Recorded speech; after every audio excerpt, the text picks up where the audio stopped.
Good morning students, welcome back to the e-learning platform of the GS College of Commerce Wardha. मैं प्राध्यापक हुमैरा काजी आज आपके सामने प्रस्तुत हूँ मांग पूर्वानुमान को लेकर। मांग पूर्वानुमान के इससे पहले के वीडियोस में हम जो है मांग की परिभाषा और साथ ही साथ उसकी विशेषताएं, उसके बाद की वीडियो में हमने देखा था मांग पूर्वानुमान के जो ऑब्जेक्टिव्स है उस एस्पेक्ट्स को। और टुडे आज जो है हम ये एस्पेक्ट देखने वाले हैं मांग पूर्वानुमान का महत्व, उसके आवश्यक चरण और उसी के साथ साथ अच्छी मांग पूर्वानुमान पद्धति के लक्षण। ठीक है, तो ये तीन एस्पेक्ट्स हम आज देखेंगे। उसमें हम जो है ये एस्पेक्ट जो मांग पूर्वानुमान का महत्व है उसको पहले देख लेते हैं। अगर आपको ये देखने के बाद थोड़ा बहुत आपको विजुअलाइज होगा कि भाई हमने ये जो चीज़ है ये हमने ऑब्जेक्टिव्स में भी देखी है। तो मांग पूर्वानुमान के जो ऑब्जेक्टिव्स हैं और जो महत्व है उसमें बहुत हद तक सिमिलैरिटी है। ठीक है, चलिए देखते हैं कि ये क्या क्या चीज़ है। मांग पूर्वानुमान का महत्व क्या है। मांग पूर्वानुमान का महत्व, जैसा आपने ऑब्जेक्टिव्स में देखा कि भाई हमें प्लानिंग करनी है, ठीक है, फाइनेंशियल प्लानिंग करनी है, तभी हमको मांग पूर्वानुमान की आवश्यकता पड़ती है। हमें ह्यूमन रिसोर्स की प्लानिंग करनी है, वर्कर्स रिक्वायरमेंट है, वर्कर्स प्लानिंग है, मैन पावर प्लानिंग है, तभी हमें जो है मांग पूर्वानुमान की आवश्यकता होती है। उसी प्रकार से यदि हम वित्तीय व्यवस्था कर रहे हैं, उसी प्रकार से हम उत्पादन क्षमता का डिसीजन ले रहे हैं, तो ये सारे ऑब्जेक्टिव्स को ध्यान में रखते हुए मांग पूर्वानुमान करते हैं। तो बिल्कुल उसी तरीके से जो आपके ऑब्जेक्टिव्स हैं, ठीक है, वही ऑब्जेक्टिव्स बेसिकली इसकी महत्व भी है। चलिए देखते हैं क्या है कुशल एवं प्रभावपूर्ण नियोजन। तो कुशल एवं प्रभावपूर्ण नियोजन प्लानिंग करने के लिए आपको जरूरी है कि भाई पता रहे कि आप बस जो है आपकी वस्तु की मांग भविष्य में कितनी होने वाली है। उसी अकॉर्डिंग जो है जो संसाधन है उन संसाधन को एक फर्म एकत्रित करती है और उन संसाधनों को एकत्रित करने के बाद उनका नियोजन कर जो है प्रोडक्शन प्लानिंग और प्रोडक्शन शेड्यूलिंग जिसे हम कहते हैं, ये चीज़ें ये एस्पेक्ट पॉसिबल होते हैं। तो यदि हमें अपनी वस्तु का मांग पूर्वानुमान हो और उससे हमें जो एक आंकड़ा आता है उसके बेस पर प्लानिंग करने में सहायता मिलती है। उसी प्रकार से मांग के अनुसार उत्पादन, अति उत्पादन और अल्प उत्पादन की जो खामियां हैं, ठीक है, जो इसकी शॉर्टकमिंग्स हैं, वो शॉर्टकमिंग्स को हम मांग पूर्वानुमान के माध्यम से दूर कर सकते हैं। ठीक है, तो जब हमें ये पता होता है कि भाई हमारी वस्तु की मांग कितनी होने वाली है, उसी के अनुसार जो है उत्पादन किया जाएगा ताकि अल्प उत्पादन जो है वो भी ना हो सके और अति उत्पादन भी ना हो सके। उसी प्रकार से कीमत नीति का निर्धारण, प्राइसिंग जो है जो हम कीमत नीति फर्म जो डिसाइड करती है वो भी जो है मांग पूर्वानुमान के अनुसार ही की जाती है। किस प्रकार का मार्केट है और उस मार्केट में वस्तु की मांग क्या है, वस्तु नई है या फिर ऑलरेडी मार्केट में पुरानी वस्तु है, ठीक है, ऑलरेडी मार्केट में स्थित वस्तु है, एग्जिस्टिंग गुड्स है जिसको आप मार्केट में सेल कर रहे हैं। तो इसके लिए भी जो है मांग पूर्वानुमान की बहुत ज़्यादा आवश्यकता होती है और मांग पूर्वानुमान की सहायता से जो कीमत नीति है, कीमत निर्धारण है, वो भी संभव हो पाता है। उसी प्रकार से विपणन नीति का निर्धारण, विपणन जो है बेसिकली हम मार्केटिंग की जब बात करते हैं, विपणन की बात करते हैं, तो मांग पूर्वानुमान के आधार पर फर्म जो है अपनी विपणन नीति भी निर्धारित करती है। अगर फर्म को ये पता होता है कि भाई हमारे वस्तु की मांग क्या है, कम है, तो वस्तु की मांग कम है तो उसे मांग को बढ़ाने के लिए क्या किया जाएगा, उसे बढ़ाने के लिए फर्म जो है डिस्काउंट्स देगी, उसे बढ़ाने के लिए फर्म जो है साथ ही साथ बहुत ज़्यादा एडवर्टीजमेंट्स करेंगी, ठीक है, विज्ञापन की संख्या बढ़ाएंगे, विज्ञापन की क्वांटिटी को बढ़ाएंगे। उसी प्रकार से आप जो है फर्म जब जो है देखती है कि भाई उस वस्तु की मांग कम है तो डिस्काउंट्स के साथ साथ जो है एक पर एक फ्री या कुछ क्वांटिटी उसकी फ्री दी जाती है। तो ये सारी चीज़ें जो है ये किस बेस पर डिसाइड की जा रही है, ये विपणन नीतियाँ जो है ये मांग पूर्वानुमान की बेस पर ही डिसाइड की जा रही है।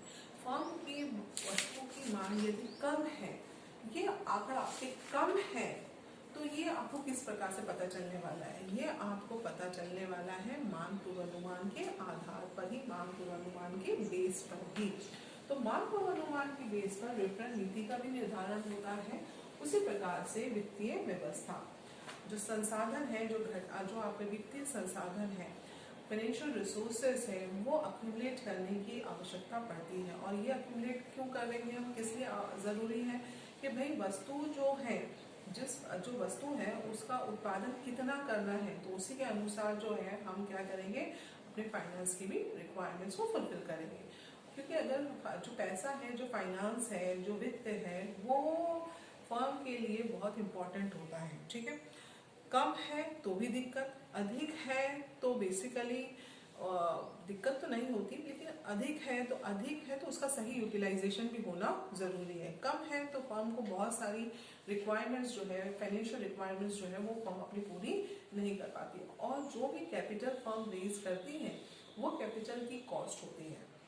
तो अगर हम अति उत्पादन करते हैं, मांग पूर्वानुमान के हिसाब से उत्पादन नहीं करते हुए अति उत्पादन कर रहे हैं, तो फर्म का बहुत सारा वित्त जो है उसमें लग जाएगा, ठीक है। और ये वित्त जो वहाँ पर इन्वॉल्व हो रहा है, तो हो सकता है कि फर्म की जो फाइनेंशियल क्राइसिस, फर्म जो है फाइनेंशियल रिसोर्सेज जो है फर्म को फिर से अक्यूमुलेट करना पड़ सकता है। कम उत्पादन कर रहे हैं तो भाई आप मांग के अनुसार बाजार में नहीं टिक पाएंगे। तो ये जो वित्तीय व्यवस्था है, इस वित्तीय व्यवस्था को भी समझने, वित्तीय व्यवस्था को डिसाइड करने के दृष्टिकोण से भी जरूरी होता है कि आप जो है मांग पूर्वानुमान सही अनुसार कर सकते हैं। मांग पूर्वानुमान का महत्व वहां पर भी अधिक होता है। उसी प्रकार से विभिन्न कार्यों का मूल्यांकन, उत्पादन नीति का निर्धारण, निर्णय, उत्पादन नीति से जो रिलेटेड, प्रोडक्शन से रिलेटेड जो डिसीजंस होते हैं, प्रोडक्शन प्लानिंग की जरूरत होती है, शेड्यूलिंग की जरूरत होती है, और उसमें लगने वाले जो संसाधन है, इन सारे एस्पेक्ट्स को ध्यान में रखने के लिए और इन सारे एस्पेक्ट्स से रिलेटेड डिसीजंस लेने के लिए अगेन आप जो है मांग पूर्वानुमान को ध्यान में रख रहे हैं और मांग पूर्वानुमान उसमें आपकी सहायता कर रही है। उसी प्रकार से लागत निर्धारण, ठीक है। जब हम बात करते हैं लागत की, तो इसमें दो प्रकार की लागत होती है, एक है फिक्स्ड कॉस्ट, दूसरा है वेरिएबल कॉस्ट। तो ये फिक्स्ड कॉस्ट कितनी लगने वाली है, फिक्स्ड कॉस्ट कितनी होने वाली है, उसी प्रकार से वेरिएबल कॉस्ट क्या रहेंगी, ठीक है। और इन वेरिएबल कॉस्ट को जो है आप कम कर सकते हैं या ज़्यादा कम कर सकते हैं, पॉसिबिलिटी है उसमें कम करने की। कच्चा माल जो है आप अधिक क्वांटिटी में खरीद कर जो है आप कहीं ना कहीं कुछ हद तक का जो है लागत को जो है थोड़ा बहुत हद तक कम कर सकते हैं। लेकिन कच्चा माल आप अधिक क्वांटिटी में कब खरीद पाओगे, जब आपको मांग से संबंधित एक आंकड़ा, भविष्य में जो आपकी मांग होने वाली है उससे संबंधित आंकड़ा आपके सामने रखा होगा। तो इस आंकड़े की बेस पर ही आप तभी जो है तभी आप जो है लागत से संबंधित डिसीजंस ले सकते हैं और लागत को निर्धारित कर सकते हैं। तो ये सारी चीजों में आपने देखा होगा कि भाई आपका कुशल एवं प्रभावपूर्ण नियोजन है, या फिर आपका उत्पादन है, या फिर आपका वित्तीय नियोजन है, या विपणन नियोजन है, या फिर कीमत नीति है, उसी प्रकार से उत्पादन नीति है, या लागत से संबंधित डिसीजंस हैं। इन सारे डिसीजंस में बेसिकली मुख्य रूप से मांग पूर्वानुमान जो है बहुत सहायक होती है। मांग पूर्वानुमान की सहायता से ही हम ये सारे एस्पेक्ट्स को जो है कुशल रूप से जो है पूर्ण कर सकते हैं और इन फर्म जो है ये सारे डिसीजन सही तरीके से ले सकती है। तो यदि आपने थोड़ा बहुत ध्यान दिया होगा तो जो ऑब्जेक्टिव्स हैं, हमें जो ऑब्जेक्टिव्स देखे थे वही ऑब्जेक्टिव्स जो है महत्व भी है और उसी प्रकार से इसका बेसिकली आपको बेनिफिट्स भी आप उसी में कंसिडर कर सकते हैं। चलिए देखते हैं मांग पूर्वानुमान के आवश्यक चरण, ठीक है। अगर हम मांग पूर्वानुमान कर रहे हैं तो मांग पूर्वानुमान के लिए बेसिकली कौन कौन से स्टेप्स हैं जो आपको फॉलो करनी होती है, फर्म फॉलो करती है। उसमें सबसे पहले है उद्देश्य का निर्धारण। तो मांग पूर्वानुमान जब आप कर रहे हो तो किस उद्देश्य को ध्यान में रखते हुए कर रहे हैं। शॉर्ट टर्म ऑब्जेक्टिव्स हैं, लॉन्ग टर्म ऑब्जेक्टिव्स हैं, ठीक है। अल्पकालीन उद्देश्य है या फिर आपका दीर्घकालीन उद्देश्य है। आपका उद्देश्यों के निर्धारण में ये भी होता है कि भाई जो है किस प्रकार का आपका पूर्वानुमान करना है, किस प्रकार का पूर्वानुमान करना है। मतलब ये कि भाई मांग पूर्वानुमान करते वक्त आप जो है अपने अल्पकालीन उद्देश्य ध्यान में रखें, उसी प्रकार से दीर्घकालीन उद्देश्य ध्यान में रखें, उसी प्रकार से आप जो है उसमें आप जो है आपकी वस्तु कौन सी है, ठीक है, आपका जो है कंज्यूमर गुड्स है या फिर आपका प्रोडक्शन गुड्स है, किस प्रकार की वस्तु है, उस उद्देश्यों को ध्यान में रखते हुए भी मांग पूर्वानुमान किया जाता है।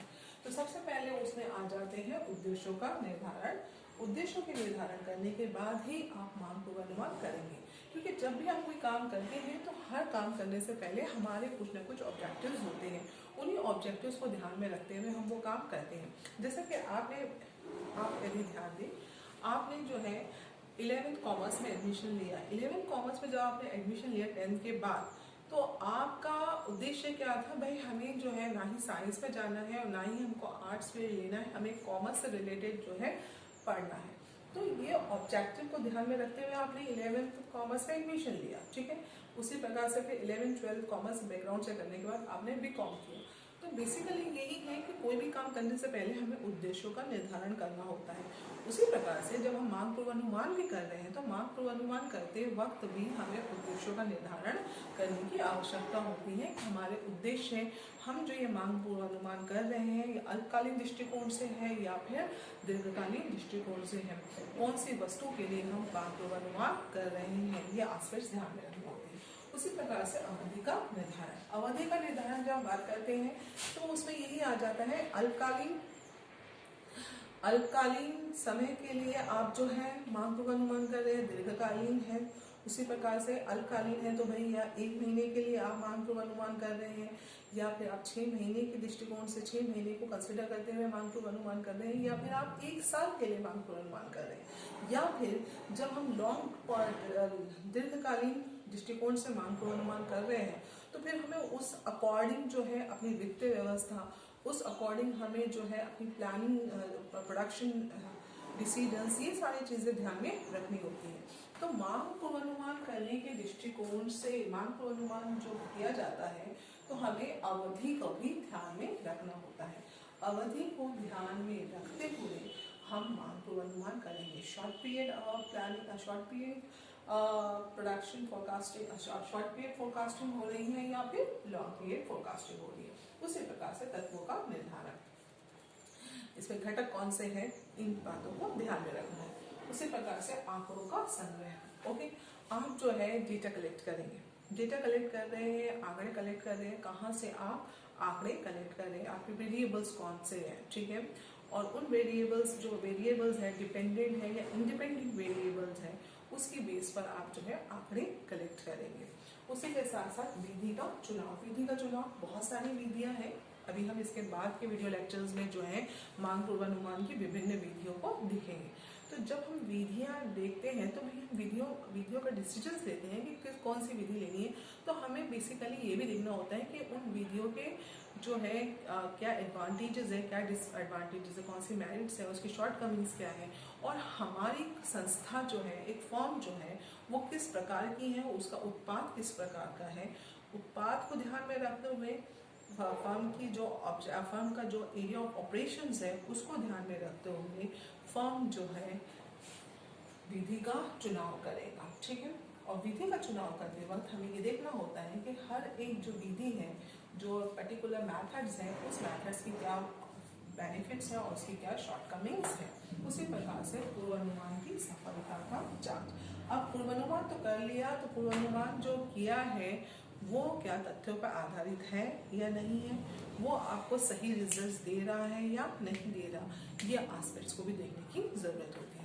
तो जब हम बात करते हैं मांग पूर्वानुमान के आवश्यक चरण की, तो उसमें सबसे पहले है उद्देश्यों का निर्धारण। आपने उद्देश्य डिसाइड कर लिए कि आप जो है किस पॉइंट ऑफ व्यू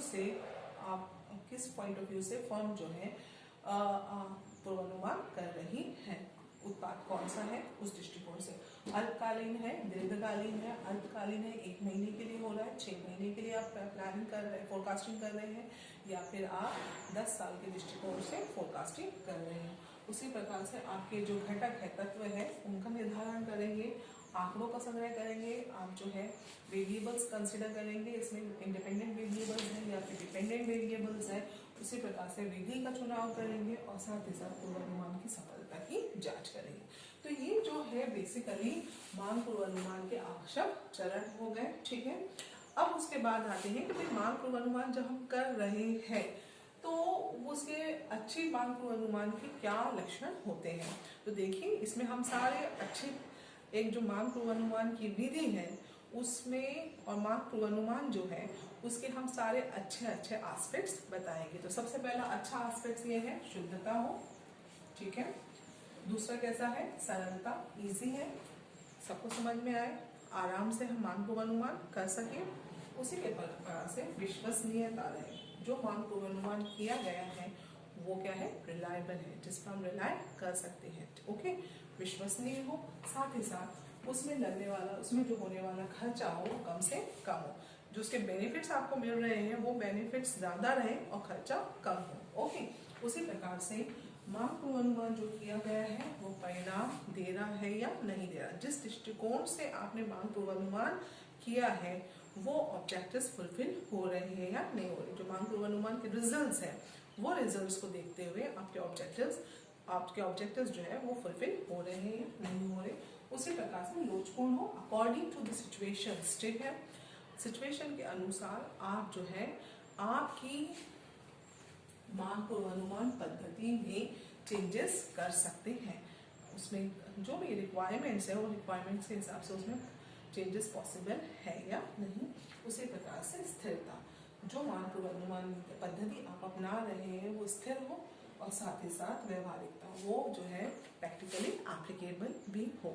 तो बेसिकली एक अच्छी मांग पूर्वानुमान पद्धति में शुद्धता का एलिमेंट हो, उसी प्रकार से सरलता हो, इजी जाए, किसी को भी समझ में आ जाए, रिलायबल हो, जो डेटा आपके सामने अवेलेबल हो रहा है वो रिलायबल रहे, उसी प्रकार से कम खर्चे वाली हो, परिणाम उसके जो है वो आप कॉम्प्लीट रिजल्ट्स दे, साथ ही साथ उसी के साथ साथ उसमें क्या हो, लोचपूर्ण हो, उसमें आप कमी अकॉर्डिंग टू द सिचुएशन, समय के अनुसार और परिस्थितियों के अनुसार उसमें आप परिवर्तन कर सकें। उसी प्रकार से ये जो आपकी पद्धति आप अपना रहे हैं वो कैसी है, स्थिर रहे और उसी के साथ साथ वो प्रैक्टिकली एप्लीकेबल भी हो। तो ये चीज़ें जो है बेसिकली एक अच्छी और प्रभावपूर्ण जो विधि होती है उसमें ये सारे लक्षण होना चाहिए। कुछ कम कुछ ज़्यादा हो सकते हैं और बहुत सारी फर्म्स जो है अपनी परिस्थिति को देखते हुए, अपने उत्पाद को देखते हुए और साथ ही साथ बाजार की व्यवस्था को देखते हुए किसी एक पद्धति को अपनाती है। जरूरी नहीं है कि जो पद्धति अपनाई जा रही है उसमें ये सारे लक्षण अवेलेबल हो, किसी में वो हो सकते हैं और किसी में वो कम भी हो सकते हैं, किसी में वो ज़्यादा भी हो सकते हैं। ये डिपेंड करता है फर्म के डिसीजंस पर कि किस प्रकार की विधि को अपनाया जाए। तो आज के वीडियो लेक्चर में हमने जो एस्पेक्ट्स देखे हैं वो महत्व है, बहुत सारे महत्व है, जो बेनिफिट्स हैं बेसिकली वो सिमिलर होते हैं, ऑब्जेक्टिव्स भी जो है उसके सिमिलर होते हैं। उसी प्रकार से एक क्या क्या स्टेप्स लिए जाते हैं मांग पूर्वानुमान करने के लिए और अच्छे पूर्वानुमान पद्धति में कौन कौन से पॉइंट्स हैं जिनका इंक्लूजन होना चाहिए। तो ये एस्पेक्ट्स आज हमने देखा। इसके बाद के वीडियो लेक्चर में हम मांग पूर्वानुमान की विभिन्न पद्धतियों को ध्यान में रखेंगे और उसके रिलेटेड एस्पेक्ट्स देखेंगे। धन्यवाद।